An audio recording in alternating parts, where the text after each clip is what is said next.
Bismillahirrahmanirrahim. Assalamualaikum warahmatullahi wabarakatuh.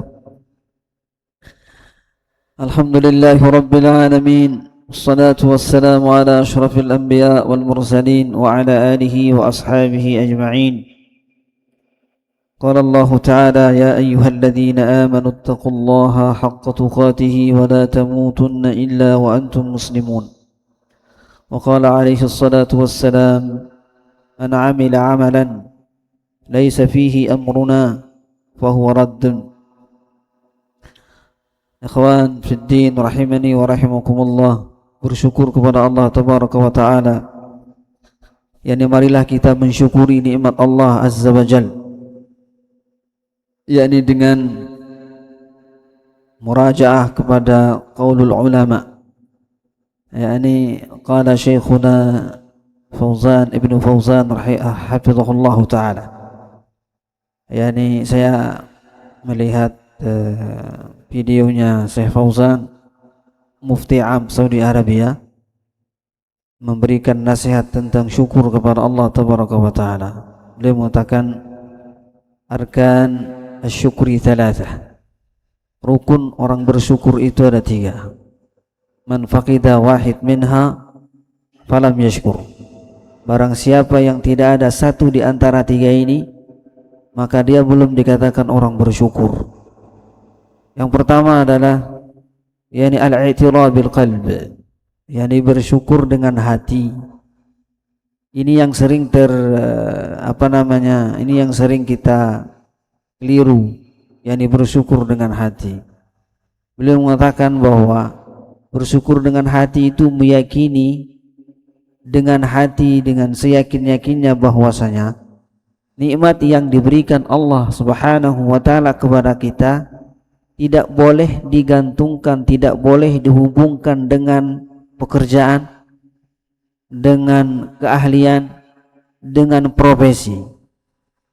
Artinya bahwa setiap nikmat yang Allah berikan kepada kita itu adalah memang benar-benar anugerah Allah tabaraka wa ta'ala, pemberian Allah tabaraka wa ta'ala, tanpa kita hubungkan dengan pekerjaan, dengan yang lainnya. Sahih memang kita diperintahkan untuk berikhtiar. Fa idza qudiyatis shalah fantashiru fil ard wabtaghu min fadlillah. Yani apabila selesai melaksanakan salat, bertebarlah di dunia, di muka bumi untuk mencari fadilah Allah azza wajalla. Akan tapi di sini pentingnya jangan sampai rezeki yang kita dapatkan kita gantungkan kepada usaha kita.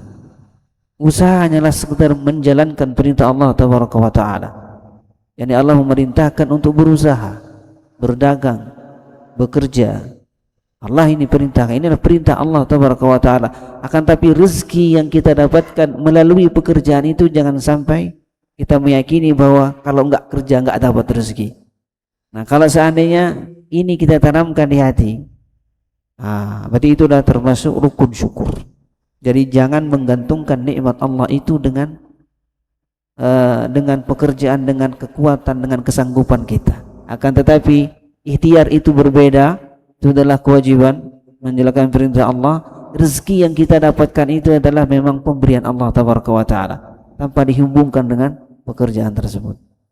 Kemudian rukun yang kedua kata beliau adalah at-tahaddus, yakni fa amma bi ni'mati rabbika fahaddits. Adapun nikmat Tuhanmu, hadis. Hadis itu maksudnya adalah bertahmid kepada Allah tabaraka wa ta'ala. Jadi rukun syukur yang kedua adalah selalu kita bertahmid atau memuji Allah subhanahu wa ta'ala, yakni mengucapkan alhamdulillahi rabbil alamin, alhamdulillah bi ni'matihi tatimmus shalihat. Belum dikatakan orang bersyukur kalau belum mengucapkan tahmid dalam menerima nikmat tersebut. Kemudian rukun yang ketiga kata beliau adalah asyukru bil amal, yakni bersyukur dengan beramal, yakni menggunakan setiap nikmat Allah itu dalam rangka taat kepada Allah tabaraka wa ta'ala. Diberikan sehat ikhwatal iman, yakni gunakanlah kesehatan itu dalam rangka taat kepada Allah, yakni menjalankan perintahnya dan menjauhi segala larangannya. Itulah hakikat kesyukuran. syukur dengan hati, syukur dengan lisan, kemudian syukur dengan amal perbuatan. Kalau salah satunya tidak ada, maka itu belum dikatakan orang bersyukur dan tidak akan mendapatkan janji Allah tabaraka wa taala dalam Al-Qur'an, la in syakartum la azidannakum. Jika kalian pandai bersyukur kepada Allah tabaraka wa taala, bersyukur dengan hati, lisan, perbuatan, maka Allah Subhanahu wa taala akan menetapkan nikmat tersebut dan Allah akan tambahkan nikmat tersebut baik di dunia maupun di akhirat. Mudah-mudahan Allah Subhanahu wa taala menjadikan kita orang-orang yang bersyukur, ikhwan fillah. Amin ya rabbal alamin. Kemudian saya ingatkan kembali untuk ana pribadi dan antum ikhwan, hadis Rasulullah sallallahu alaihi wasallam yang berkaitan dengan ibadah kita dari Ummul Mukminin Aisyah radhiyallahu anha yang terdapat di dalam kitab Arba'in An-Nawawi. Yani man amila amalan laisa fihi amruna fahuwa rad. Rawahu Muslim. Man ahdasa fi amrina hadha laisa minhu fahuwa rad. Barang siapa yang mengada-ada min amrina hadha, artinya akan mengadakan sesuatu hal yang baru, ahdatsa fi amrina, di urusan kami, kata Rasulullah SAW. Urusan Rasulullah itu apa? Ad-din, syar'i, agama. Itulah urusan Rasulullah SAW. Berarti kan Rasulullah tidak diutus untuk mengajarkan ilmu ad-dunia, untuk ini, untuk itu. Akan tapi Rasulullah SAW diutus untuk ad-din, untuk menyampaikan agama. Jadi barang siapa yang ahdatsa fi amrina, barang siapa yang membuat hal yang baru dalam urusan Muhammad sallallahu alaihi wasallam, dalam agama Muhammad sallallahu alaihi wasallam, bahwa rad, akan ditolak. Dari itu hati-hati di dalam beribadah, ikhwatan fiddin. Yakni bahwa kita berhati-hati dalam ibadah. Yakni tidak beribadah kecuali dengan ilmu. Ilmu itu adalah qala Allahu wa qala Rasul ala fahmi sahabah. Itulah ilmu. Ilmu yang benar itu adalah ilmu Alkitab, Al-Quran, was sunnah, dan hadis Rasulullah SAW ala fahmi sahabah, atau ala fahmi salafun as-salih. Nah, berarti agama itu diambil dari tiga ini. Pertama adalah Al-Quran, kemudian sunnah, yaitu hadis Nabi SAW, atas pemahaman sahabat wa salafun as-salih, yakni ulama-ulama salaf, tabi'in, tabi'ut tabi'in. Demikian juga ikhwatal iman, kita berdiskusi tentang dari awal tentang kitab shalah, yakni kita berpijak di ayat Al-Quran, yaitu Al-Maidah ayat 6. Tafadhal Pak Puji baca teman apa namanya, Al-Maidah ayat 6.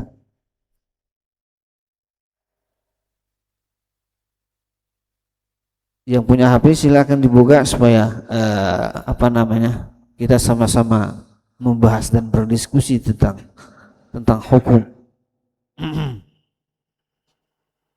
Sudah Pak Puji, monggo baca dengan suara yang baik.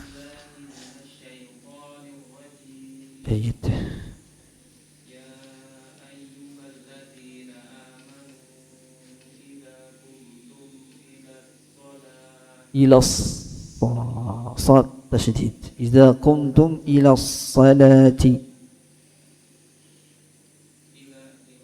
إذا قمتم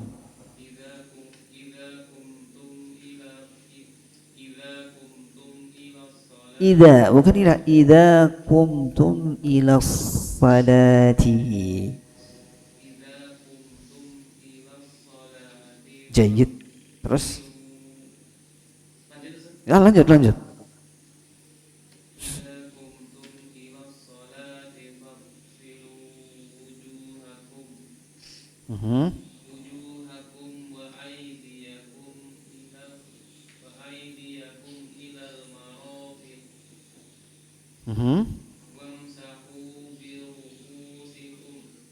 Mhm.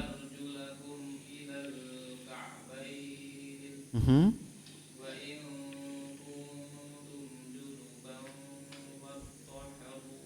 Fattahharu, ada tasdid fattahharu,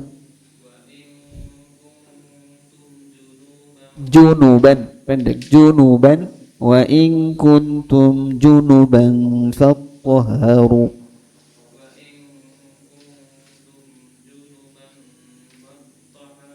Fattahha, fattahharu, ada ha tasdid fattahharu.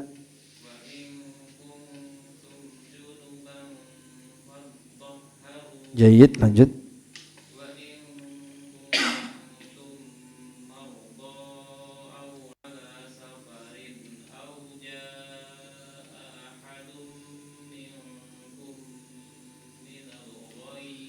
Minallah. Sahih.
Masya Allah, barakallahu fiik, barakallahu fiikum. Yani ikhwan, berkaitan dengan majelis kita yakni berbicara tentang salat, yakni salat itu adalah merupakan suatu kewajiban, dan apabila seseorang meninggalkan salat, tarikus salah, apabila meninggalkan salat dengan sengaja sampai dia meyakini bahwa salat itu tidak wajib, faqad irtadda fi dinil Islam, maka sungguh dia telah murtad, keluar dari agama Islam. Dari itu, sholat itu adalah sangat-sangat penting sekali di dalam kehidupan kita. Nah, di dalam sholat, ikhwan fiddin, tentu ini adalah merupakan ibadah. Kewajiban yang paling pertama sebelum kita sholat itu adalah mempelajari sholat. Sebelum kita melaksanakan sholat, kita harus mempelajari sholat agar kita tetap beribadah sesuai dengan qala Allahu wa qala Rasul wa qala salafus salih. Nah, berkaitan dengan salat ikhwan fiddin, sebelum kita masuk salat, terlebih dahulu kita harus mempelajari apa yang harus kita lakukan, kewajiban kita sebelum melaksanakan salat. Allah tabaraka wa taala berfirman dalam surat Al-Maidah ayat 6, ya ayyuhalladzina amanu, wahai orang-orang yang beriman, idza qumtum ilas salati, jika kalian ingin mendirikan salat. Qumtum, berdiri untuk salat, berdiri untuk salat. Faghsilu wujuhakum, pertama kali yang harus dilakukan oleh orang yang mau salat, faghsilu wujuhakum, yakni basuhlah muka-muka kalian. Perintah Allah tabaraka wa taala. Kemudian wa aydiyakum, atau wa faghsilu wa aydiyakum ilal marafiq. Dan yang kedua yang harus dilakukan oleh orang yang mau salat adalah membasuh tangan-tangan kalian sampai dengan siku. Kemudian wamsahu biru'usikum, dan usaplah ru'us, kepala-kepala kalian. Berarti bukan rambut tapi kepala, ru'us. Kalau ru'us itu kepala, kalau sya'run rambut. Nah, berarti yang maksud adalah kepala. Wa arjulakum ilal ka'abain, dan kaki-kaki kalian sampai dengan mata kaki. Yang diperhatikan di sini adalah ilal marafiq, siku harus ikut basah karena batas. Kalau di kaki, ka'abain, mata kaki harus basah karena batasnya sudah ditentukan Allah tabaraka wa taala. Ini adalah perintah Allah Subhanahu wa taala sebelum kita mau salat. Berarti ini dikatakan ini adalah Al-Qur'an. Kemudian kita pindah lagi kepada as-sunnah Nabi Muhammad SAW. Semua ini disebut dengan wudu. Dari mana istilah wudu? Hadis. Tak kita jumpai di Al-Quran. Mau cari kemana aja wudu, enggak ada kata-kata wudu dalam Al-Quran. Kata-kata wudu itu ada dalam hadis. Sehingga wahyu itu ada dua, ikhwan fillah. Wahyu itu adalah Al-Quran yang tercatat dalam Al-Quran. Kedua itu adalah sunnah Nabi SAW. Apa dalilnya? Wa ma yantiqu 'anil hawa in huwa illa wahyun yuha. Tidaklah Muhammad sallallahu alaihi wasallam berkata satu kata pun kecuali yuha, wahyu yang diwahyukan kepadanya. Berarti wahyu Allah dalam bentuk lisan Rasulullah SAW, kemudian dalam bentuk perbuatan Rasulullah SAW, dalam bentuk ikrar Muhammad SAW. Makanya wudu kita jumpai di hadis. Sehingga kalau kita mau berwudu, kita tahu dalilnya dari Al-Quran, tahu dalilnya dari As-Sunnah. Wudu. Nah, semua ini, rangkaian ini, perintah Allah ini dinamakan dengan wudu. Sehingga wudu ini adalah syarat sah salat. Kalau seandainya antum salat tanpa wudu, tidak ada salat bagi. Makanya persyaratan yang harus dilaksanakan oleh seorang muslim yang ingin mau salat adalah wudu. Alhamdulillah sudah kita diskusikan tentang wudu, sifat wudu Nabi sallallahu alaihi wasallam. Kemudian yang kedua adalah tadi sudah dibaca wa in kuntum junuban fatahharu. Sambungan ayat. Ya kan? Tadi sudah dibaca wa in kuntum junuban fatahharu. Dan kalau sekiranya kalian dalam keadaan junub mau salat fatahharu. Di sini perintahnya adalah tahharu dalam Al-Qur'an. Ya kan? Tahharu ini maksudnya apa kan gitu? Dijelaskan oleh sunnah Nabi SAW yaitu al-ghuslu. Tahharu di sini adalah al-ghusl. Jika kalian dalam keadaan junub, fatahharu. Nah, kalau seandainya kita pakai Al-Quran saja nggak mengerti fatahharu seperti itu. Tatahharu itu bersih, itu banyak macamnya. Membersihkan najis, membersihkan gosok gigi juga tahar.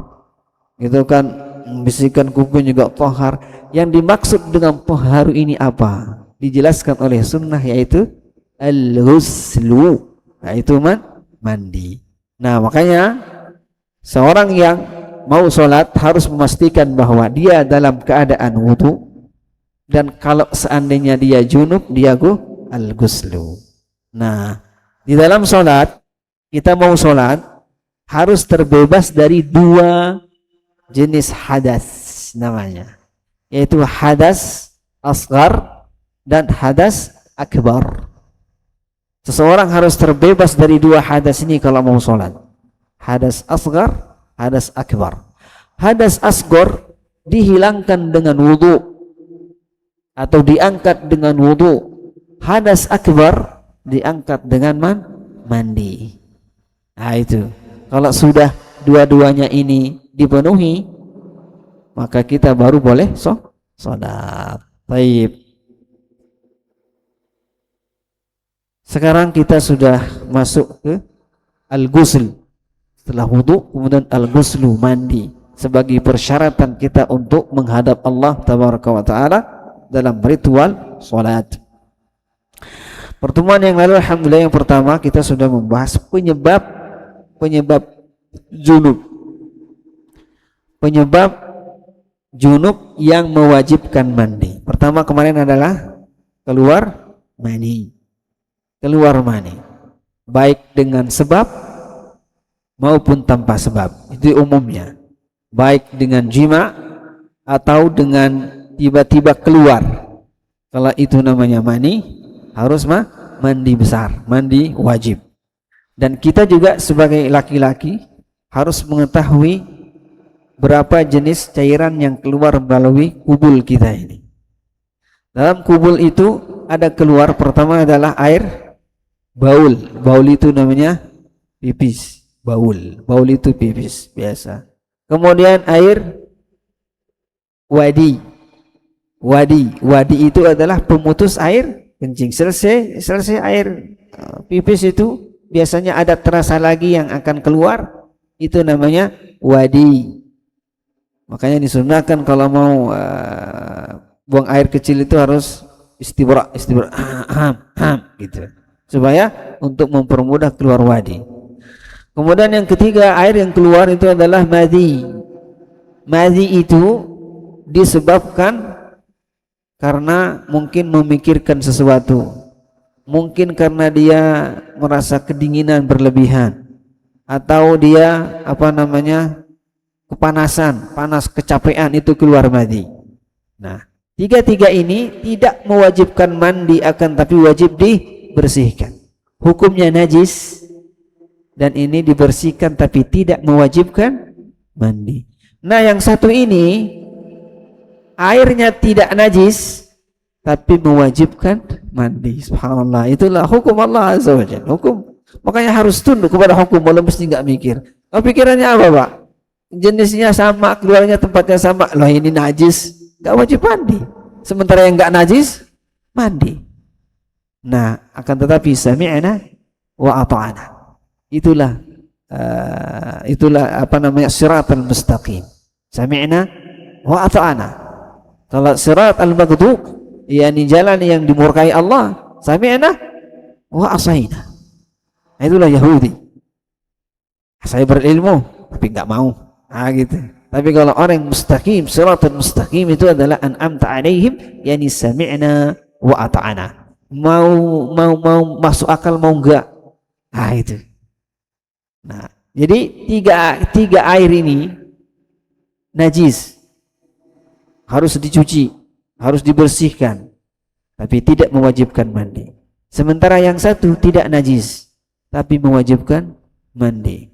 Makanya kalau antum jumpai misalnya mani, kemudian di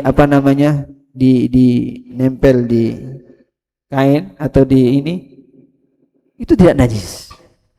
Cuma hanya kotor saja, tapi tidak najis. Tapi kalau masih najis, harus diganti. Seperti itu. Makanya harus kita pahami air-air yang keluar dari ubul kita. Baik.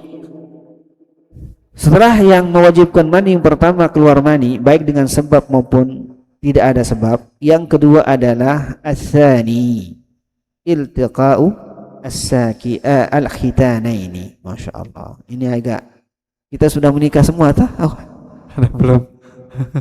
Nah, berarti ini agak anak pembahasan, tapi tidak ada malu terhadap suatu hal yang benar. Taib. Iltiqa'ul khitanain, yaitu pertemuan khitanain.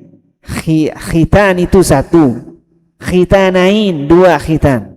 Kita itu Pak, sunat. Kalau bahasa Arabnya, kalau kita sunat, kalau kita itu khitan.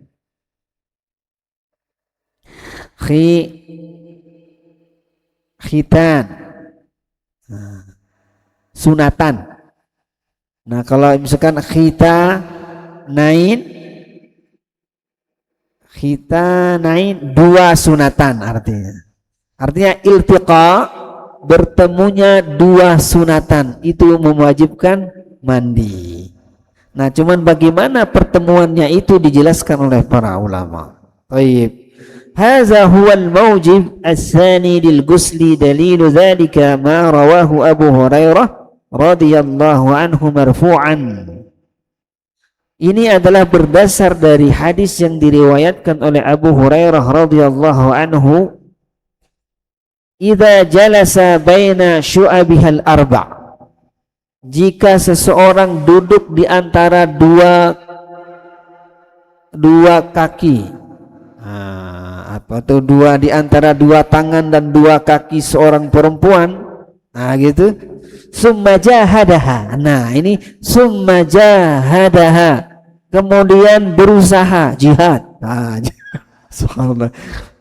Lafaznya jihad. Setelah duduk kemudian ada jihad, Pak, ada usaha. Kalau duduk aja enggak mewajibkan mandi. Nah, jadi kalau dia telah duduk di antara tangan perempuan dan kaki perempuan, kemudian dia ada usaha, faqad wajabal ghuslu, maka dia telah wajib mandi. Baik, wa fi riwayat dari Muslim, dan riwayat dari Muslim, wa illam yanzil, sekalipun tidak keluar mani.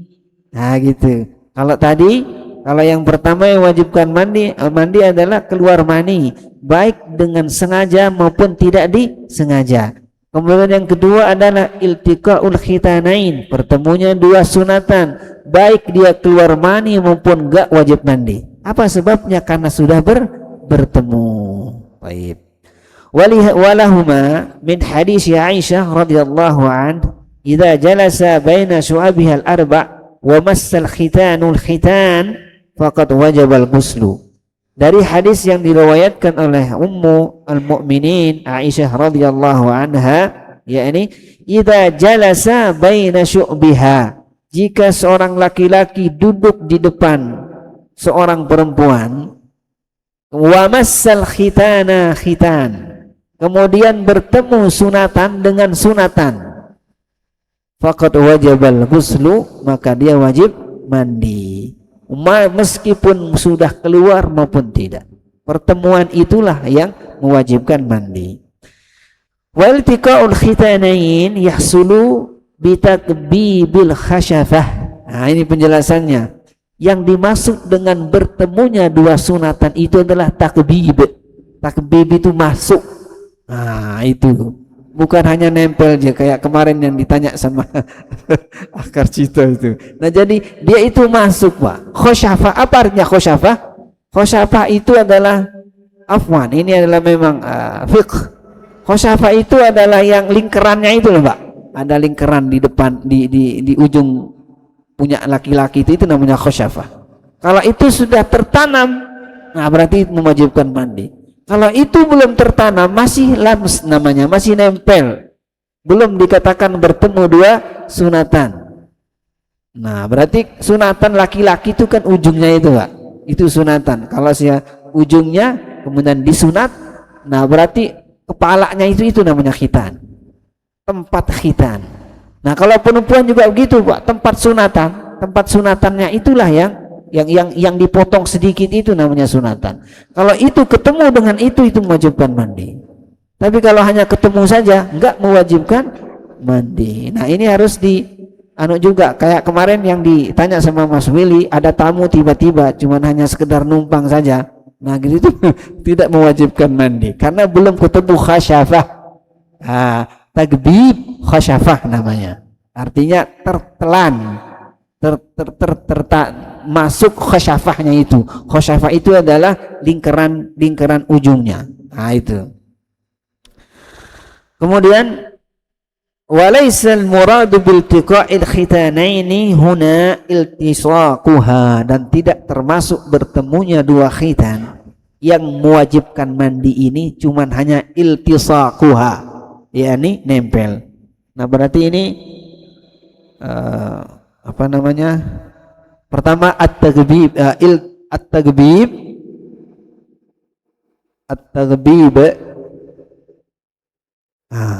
at-taghbib itu artinya tertanam, Mbak.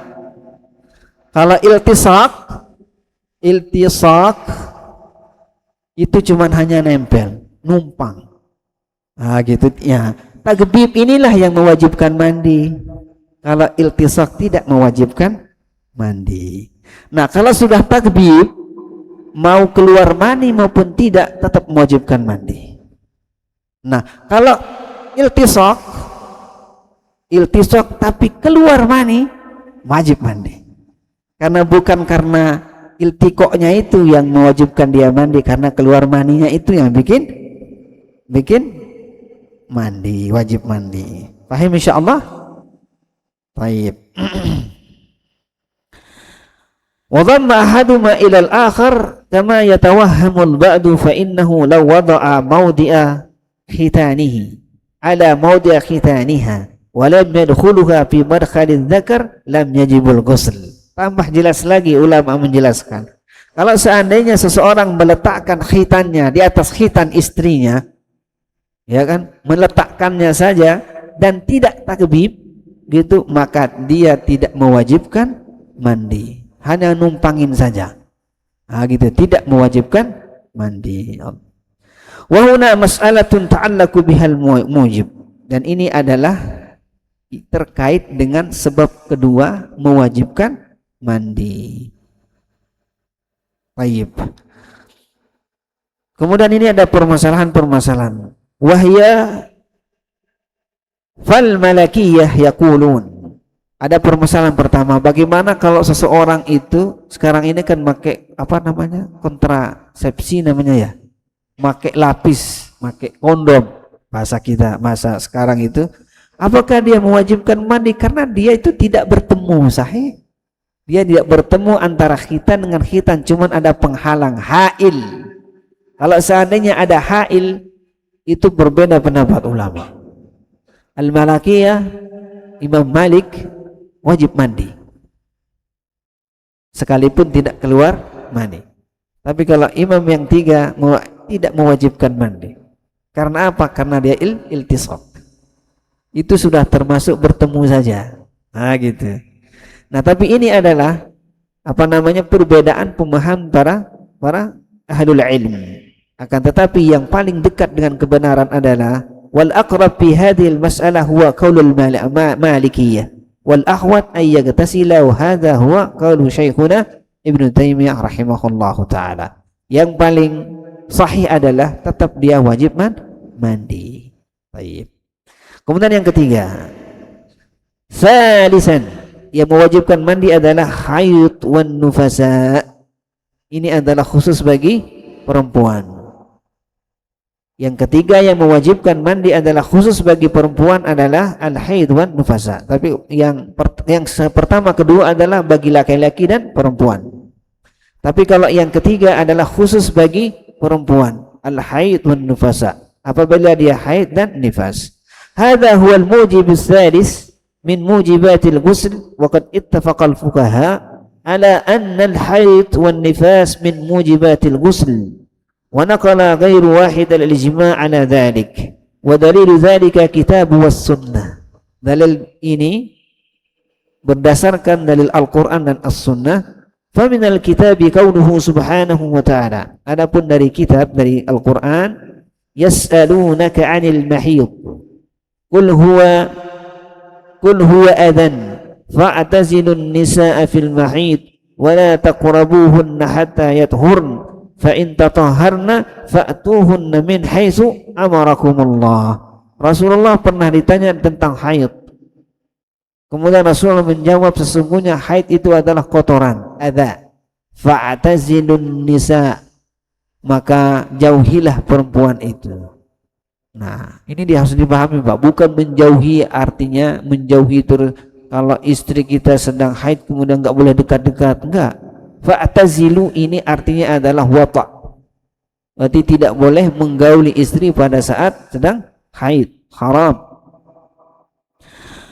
Wala taqrabuhunna hatta yadhur, janganlah kalian mendekati mereka sampai dia mandi. Nah, inilah pentingnya kita memahami apa namanya lafaz kemudian dijelaskan oleh As-Sunnah. Kalau dari segi lafaznya wala taqrabuhunna hatta yatahur, janganlah kalian mendekati istrimu sampai dia mandi. Kalau kita hanya memperhatikan lafaznya saja, berarti kan istri kita itu enggak boleh didekati selama dia haid, harus jauh-jauh kan gitu. Akan tetapi dijelaskan oleh As-Sunnah, yang dimaksud jangan kalian dekati itulah jangan kalian gauli, jima sama istri ketika dia haid. Tapi berdekat-dekat, bercumbu segala macam boleh, illa bi tahta sadr. Baik. Fa iza tatahharna fa'atuhunna min haitsu amarakumullah, dan jika istri-istrimu sudah suci maka datangilah mereka sesuai dengan perintah Allah tabaraka wa taala. Wa ma'na qauluhu ta'ala fa iza tatahharna, nah makna firman Allah Subhanahu wa taala sini fa iza tatahharna, yakni idza gtasalna, kalau istri-istri kalian sudah mandi, artinya mandi wajib karena junub, yaitu nifas dan haid, maka boleh didekati. Wa minas sunnah, dari sunnah Rasulullah sallallahu alaihi wasallam li Fatimah binti Abi Jahash, iza akbalatil haidah fad'is salah wa iza adbarat faghsili angkad dam wa salli. Jika datang haid kepadamu, maka tinggalkanlah salat. Jika telah selesai, maka mandi dan salatlah. Artinya bahwa salat itu tidak diqadha ketika wanita haid, akan tapi kalau puasa diqadha. Hadisnya ini artinya jika haid datang tinggalkan salat. Jika haid sudah selesai mandi, gitu. Mandi dan salatlah. Baik. Wa sayatil kalam an hadzal mawjib a'ani al-haid wan nifas qariban insyaallah taala. Rabi'an, yang keempat adalah yang mewajibkan mandi adalah meninggal, mati si mayit. Mayit itu wajib dimandikan. Fal mautu mujibun min mujibatil ghusl.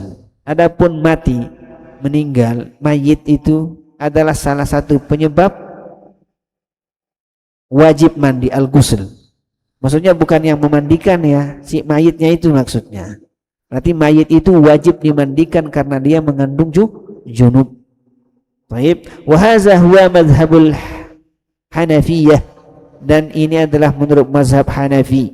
Wa ba'dul Malikiyah wa Syafi'iyah wal Hanabilah, akan tapi tiga imam mengatakan itu adalah mustahabbah, itu adalah disunnahkan.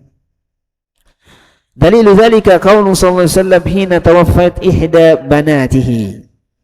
Dalilnya adalah Rasulullah SAW ketika salah seorang di antara putrinya meninggal, igsalha, mandikanlah dia, salasan, 3 kali, au khamsan, atau 5 kali, au aksara min dzalik, atau lebih dari itu. Ini adalah perintah untuk memandikan mayit.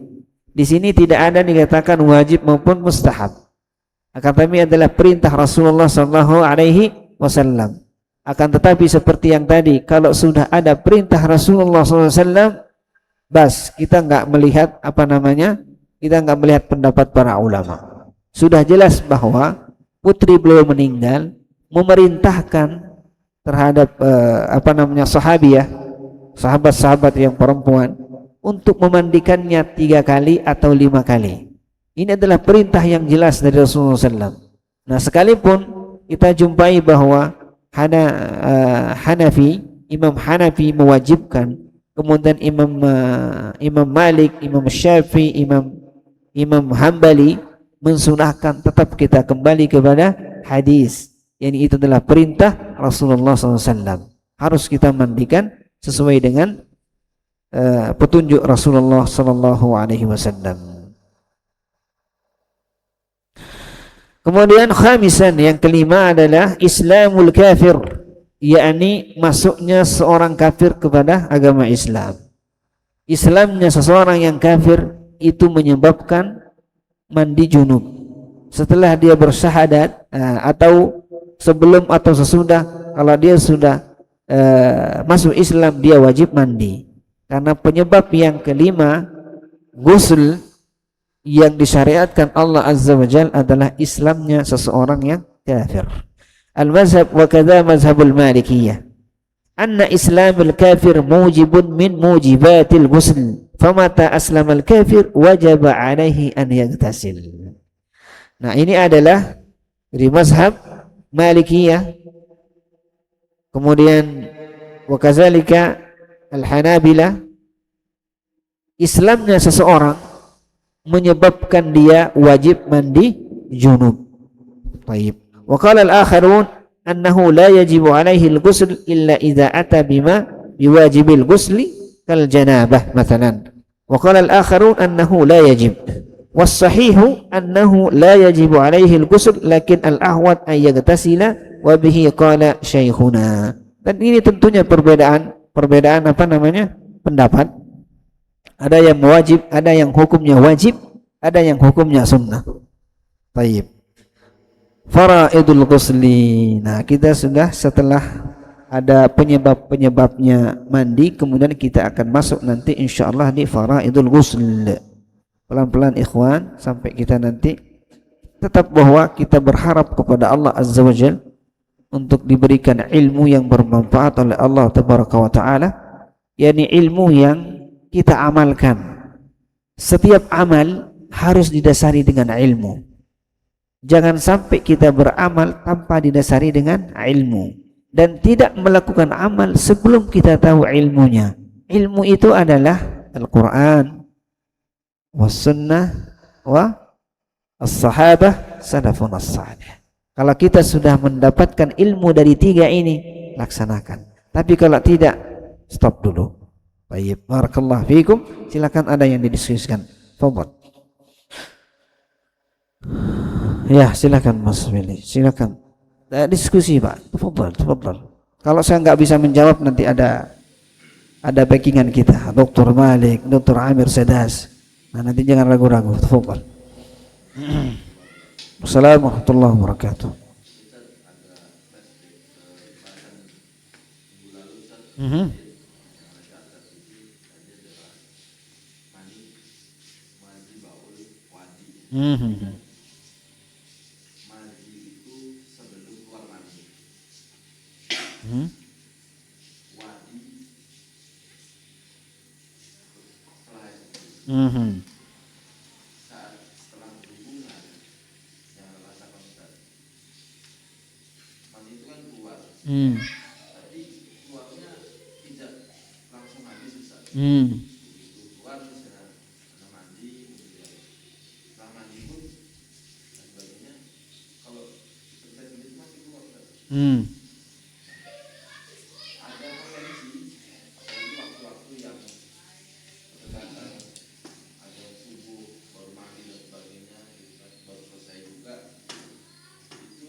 Baik.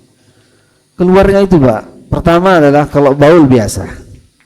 Kalau wadi, keluarnya itu setelah pemutus kencing, itu wadi namanya.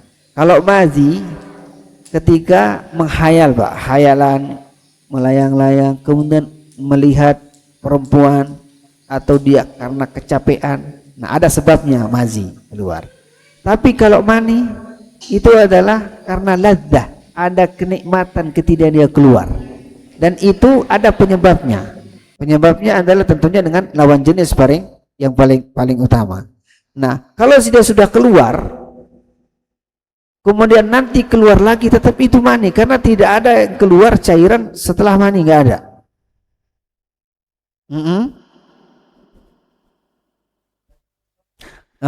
Kemarin sudah kan sudah kemarin itu bahwa kalau dia keluar dua, cukup dengan diwakili dengan mandi yang pertama, ya kan? Karena kan junub itu adalah sekali. Maksudnya kan kalau dia sudah keluar, kemudian mandi, kemudian tak lama lagi keluar lagi, itu sudah mencukupi mandi yang pertama. Tidak perlu mandi lagi. Akan tetapi kan biasanya kalau mani itu pasti ada kelezatan ketika keluar. Berarti kelezatan itu kan di pertama, yang kedua mana ada enaknya, tinggal keluar doang. Sahih?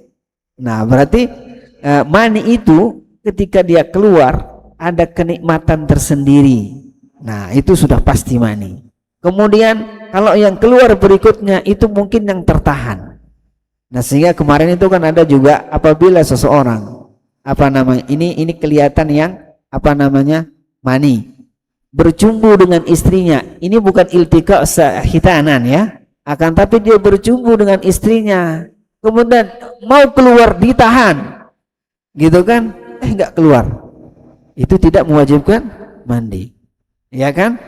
Nah, jadi kalau misalnya nanti sudah selesai, baru keluar, tapi ada rasa nikmat, itu adalah mani, makanya wajib mandi. Gitu. Nah, berarti setelah keluar yang pertama yang dihasilkan karena kelezatan itulah yang mewajibkan mandi. Tapi kalau keluar yang berikutnya sudah diwakili oleh mandi yang pertama. Barakallahu fiikum. Wallahu a'lam. Silahkan Pak.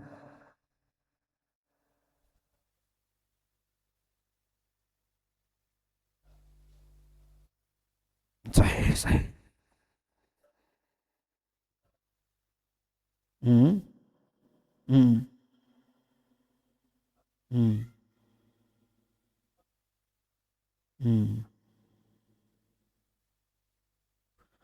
Kembali kepada asal bahwa sholat itu tidak ada qadha, istighfar. Yang ada qadha itu adalah puasa. Makanya kita itu apa namanya harus kembali ke itu memang yang menjadi pertanyaan orang-orang sering itu qadha sholat. Kan juga kan kita nggak tahu dari mana itu yang dari dulu itu qadha sholat. Apalagi kalau bisa kalau zuhurnya 2 kali katanya. Yang pertama itu adalah qadha yang kita nggak tahu. Orang yang tahu aja nggak ada qadha, apalagi yang nggak tahu kan gitu. Itu kan membebani diri, Pak. Yang namanya qadha sholat. Yang berkaitan dengan qadha sholat. Waktu Aisyah radhiyallahu anha ditanya oleh seorang wanita. Nah kan bagi orang yang haid, Rasulullah memerintahkan untuk mengqadha puasa dan tidak mengqadha sholat. Kemudian Aisyah radhiyallahu anha ummul mukminin mengatakan, apakah kamu al-haruriyah anti? Apakah kamu ini adalah khawarij? Karena khawarij itu kan begitu ngeyel, gitu kan? Kalau kamu khawarij enggak dijawab pertanyaannya. Bukan ya ummul mukminin, saya hanya cuma bertanya. Rasulullah itu memerintahkan mengqadha puasa dan tidak memerintahkan mengqadha sholat. Ya kan? Nah berarti istilah qadha sholat itu tidak ada. Yang ada itu adalah antara dua. Kalau tidak beristighfar, azab. Nah itu aja. Nah itu yang pertama. Nah jadi sholat yang luput itu tidak ada qadha, ikhwan. Nah jadi kalau seandainya dia apa namanya belum sholat, kemudian sampai dia akhir sholat 10 menit sebelum habis zuhur haid, gitu kan? Apakah dia harus mengqadha sholat karena lalai? Enggak. Dia fawailul lil musallin. Jatuhnya kepada celaka bagi orang yang lalai terhadap sholat. Berarti lalai sholat itu melalaikan waktunya. Dia mendapatkan azab, wail bagi orang yang melalaikan sholat. Akan tapi dia tidak ada qadha sholat. Barakallahu fiik. Silakan Pak, ada lagi. Nah, monggo Pak. Untung.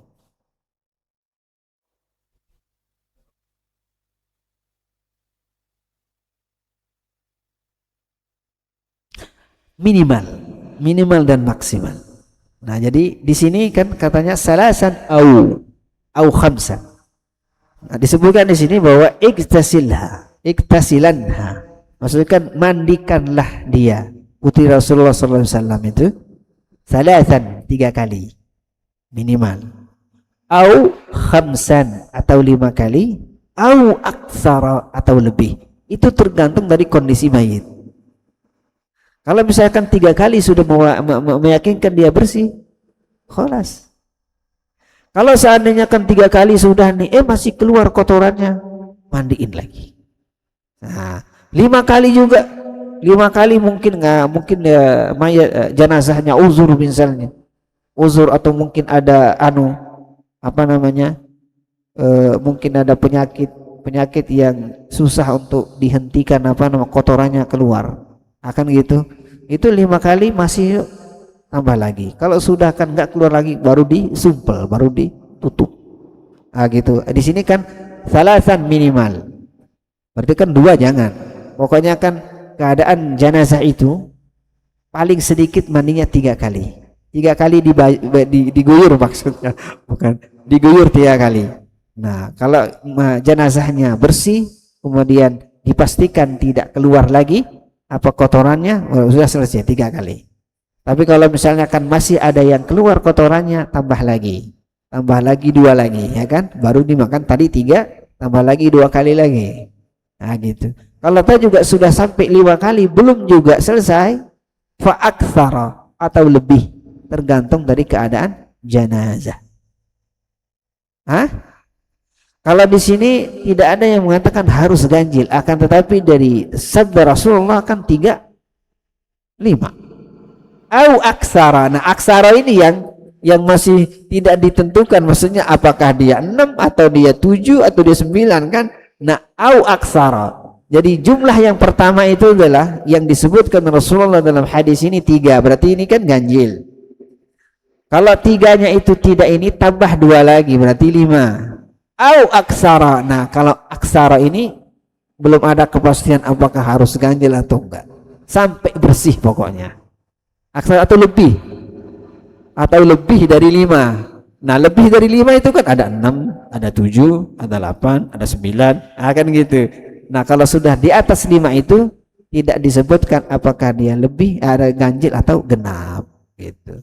Nah, kalau yang anunya yang kita ambil dari lafaznya itu adalah 3. Tentunya kita kembali ke dalil yang lain, innallaha yuhibbul witra. Sesungguhnya Allah SWT mencintai hitungan yang ganjil.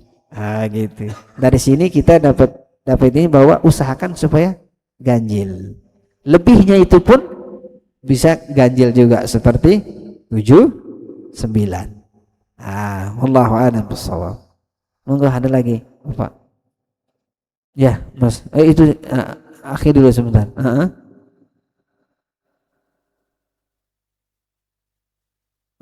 Naam.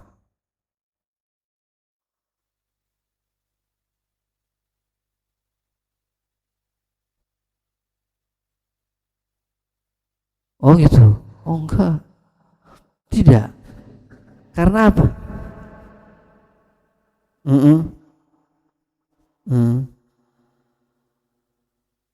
Hujahnya nanti 2 kali dapat azab dia. Tidak berilmu dan tidak beribadah.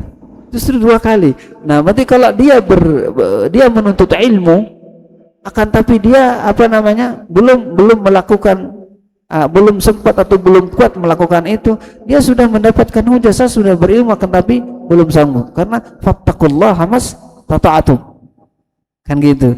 Nah, misalnya menjadi hujah, menjadi alasan nanti di hadapan Allah tabaraka wa taala itu kan untuk tidak beribadah, sahih?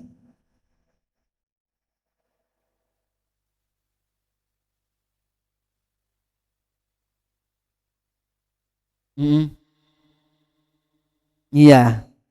Kita tanya kembali, kenapa tidak punya ilmu itu? Kan gitu. Kenapa tidak punya ilmu? Kan gitu kan. Malas. Ya, malasnya itulah azabnya. Kan gitu. Nah, jadi hujah justru kan nanti dia akan berlipat ganda anunya. Pertama, ada perintah thalabul ilm faridatun ala kulli muslim wa muslimatin. Pertama, kewajiban itu adalah bagi setiap muslim muslimah itu menuntut ilmu. Kewajiban yang fardu ain maksudnya. Ini bukan fardu kifayah. Itu sudah kewajiban pertama. Nah, kenapa kamu tidak mengamalkan itu, tidak beribadah? Karena saya nggak punya ilmu terhadap itu. Kenapa kamu tidak belajar? Gitu. Karena apa? Kalau misalkan dia uzur, karena memang saya di hutan. Nah, itu bisa dikasih uzur karena di hutan. Kan gitu. Nah, kalau misalnya kenapa kamu tidak beribadah? Karena saya nggak punya ilmu. Dia merubin ada kajian sholat sana, kenapa nggak gitu? Malas. Ini udah beda. Azab 2 kali. Sudah dia tidak menuntut ilmu, melanggar hukum yang pertama, kewajiban menuntut ilmu, dan melanggar hukum yang berikutnya itu tidak beribadah. Tidak ada hujah bagi orang yang karena saya tidak tahu. Kenapa kamu tidak tahu? Karena nggak belajar. Kenapa nggak belajar? Kan gitu. Kalau seandainya karena saya uzur, karena sudah lansia, atau mungkin karena dia buta atau segala macam uzur, baru diterima uzurnya. Tapi kalau tidak ada uzur, tidak ada hujah bagi dia, azab. Wallahu a'lam bishawab. Jadi yang pertama itu adalah kewajiban untuk menuntut ilmu, dan kewajiban itu tentunya kita ukur dengan kesanggupan. Kalau kita sudah sanggup, tidak ada hujah bagi kita di hadapan Allah Azza wa Jalla. Fasilitas sudah ada, sehat sudah ada, tinggal jalan, kan gitu. Kalau ini dilalaikan, tidak ada hujah bagi dia untuk tidak berilmu. Tapi kalau dia misalkan jauh di sana, ustadz tidak ada.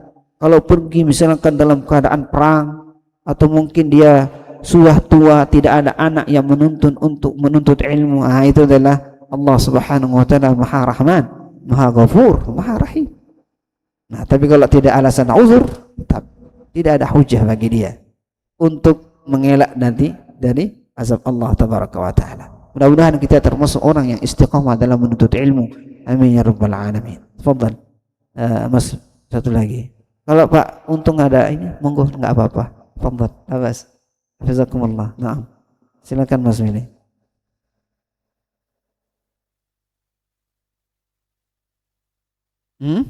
Masuknya? Nah.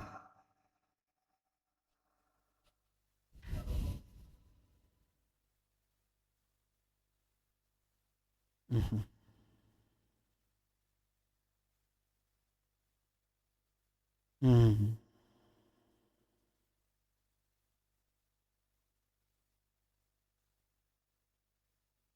Nah, tadi di situ ada perbedaan para ulama. Ulama yang pertama itu adalah mewajibkan, karena salah satu mewajibkan mandi itu adalah Islamul kafir, yakni Islamnya seseorang yang kafir. Nah, tapi ahlul ilm mazhab yang lain mengatakan itu mustahab. Nah, itu mustahab. Kalau seandainya dulu dia tidak mandi, kemudian baru tahu, misalnya, mandilah, karena kan itu mustahab, karena terlepas dari pendapat para ulama. Mustahab itu sunnah, disukai. Nah, tapi kalau misalnya kan seandainya ada orang yang masuk Islam, dulu belum tahu ilmunya dan tidak mandi, mandilah. Sekalipun dia sudah menjadi Islam untuk menjalankan, untuk keluar dari perbedaan pendapat tadi. Ya kalau dia tidak wajib, sunnah. Akan gitu. Nah makanya itulah pentingnya ilmu. Dalam arti terkadang kita juga, apalagi di sebagian masjid itu kan, mudah untuk mengislamkan orang, akan tapi setelah Islamnya orang ditinggalkan. Maksudnya, tafadhal, barakallahu fiik, hafizakumullah jami'an. Waalaikumsalam warahmatullahi wabarakatuh. Tafadhal. Oke, monggo Pak, monggo. Jayyid. Nah.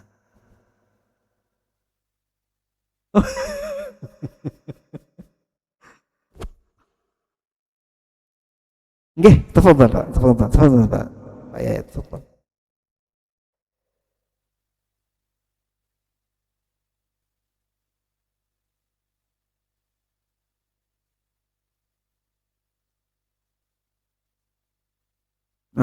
Barakallahu fihim. Jadi berkisar antara dua hukum, yaitu wajib dan sunnah. Nah, kalau seandainya dia tidak melakukannya, khawatir akan terjerat dengan kewajiban. Sahih? Kamu harus mandi. Nah, berarti kalau dia misalnya kan mandi, terbebas dia dari hukum tadi wajib dan dia melakukan hal yang sunnah. Barakallahu fiik. Tapi dilihat dari dalil yang lain bahwa musyrik kafir najis. Sudah dikatakan bahwa musyrik kafir najas dalam Al-Quran itu. Lupa nah. Jadi mulai hari ini tidak ada orang-orang musyrik dan kafir yang bertawaf di Mekah, karena mereka itu adalah najis. Hukum orang di luar Islam itu najis. Nah, berarti kalau sudah najis pasti harus dibersihkan. Salah satu cara untuk menghilangkan najis itu adalah dengan mandi. Fatahharu. Itu. Dari sinilah diambil hukum bahwa orang yang masuk Islam itu mandi. Baik, barakallahu fiik, wallahu a'lam. Silakan Pak. Kalau ada satu lagi itu dia. Sudah tidak ada faham insyaallah taala. Mudah-mudahan Allah tabaraka wa taala menambahkan ilmu kepada kita, tentunya ilmu yang bermanfaat di dunia wal akhirah. Allahumma inna ala dzikrika wa syukrika wa husni ibadatik. Subhanakallahumma wa bihamdik, asyhadu an la ilaha illa anta, astaghfiruka wa atubu ilaik. Wassalamu alaikum warahmatullahi wabarakatuh.